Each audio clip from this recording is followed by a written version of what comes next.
tâm qua giật nó mẹ về kinh đà mẹ như đi bọc em về giật tháo với ta giật đắc nó bao tay ta răng có đắc mang chẳng ta có mẹ bị mà giật ý có giáo bị bao giật ý có lâu nhà xem những gì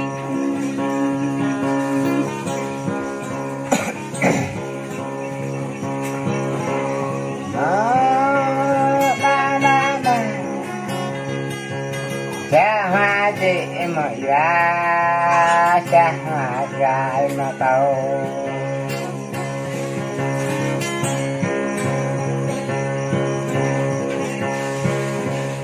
họ ai trên rừng ta cha ai trên rừng đậu về có về gặp giật tháo với ta âu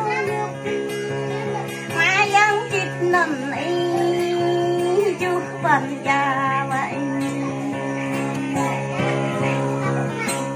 mẹ phần chị vậy bị mấy có cho gửi giật tóc nào đâu vậy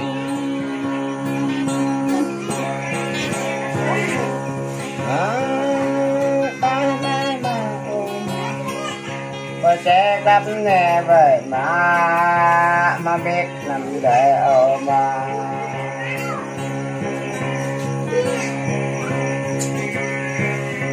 một cái nằm qua thịt nó cha quê ta về giật cái chốc về ta về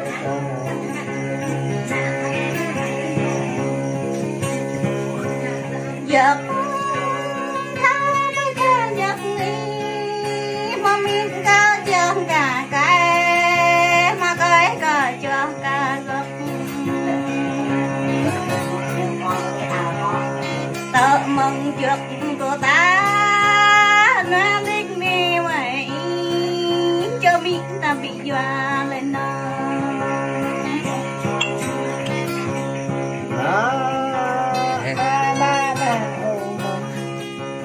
mẹ có kha chất mẹ ta có tâm về ta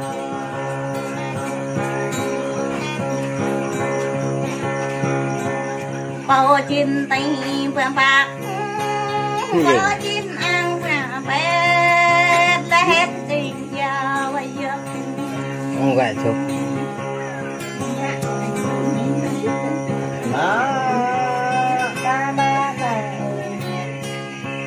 tế pha cả chất mẹ ra và tập về mà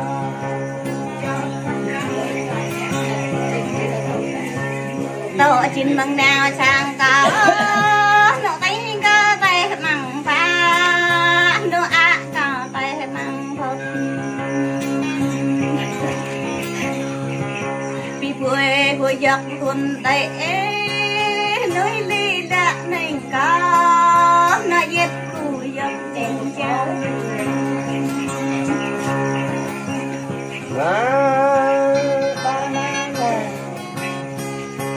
nước nhạc dục về mà nước vùng ra về mà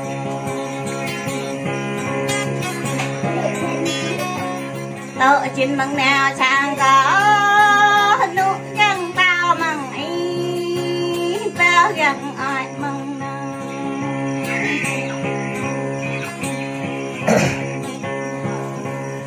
bạn rồi các có mà nói luôn ba rồi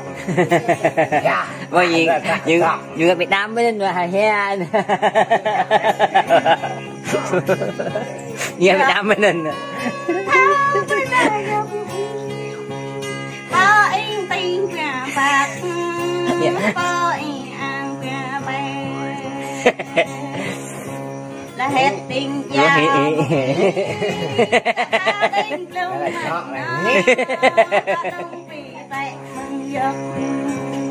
cực thế nhầm rồi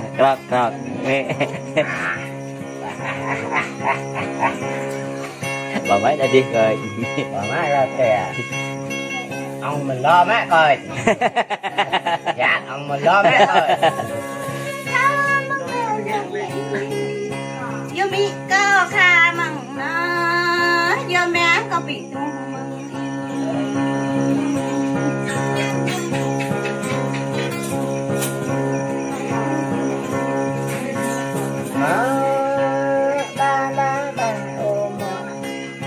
mà nhấp tim là thật về mà trai tim hạt thật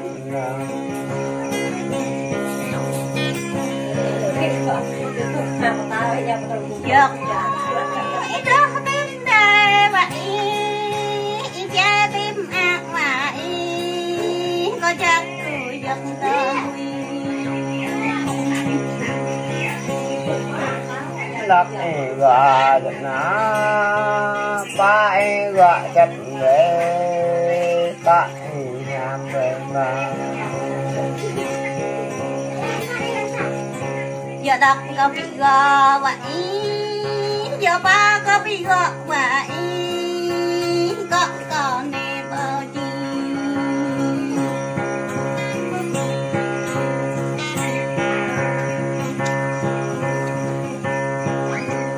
má ba ba nào có cho khắp nè thật về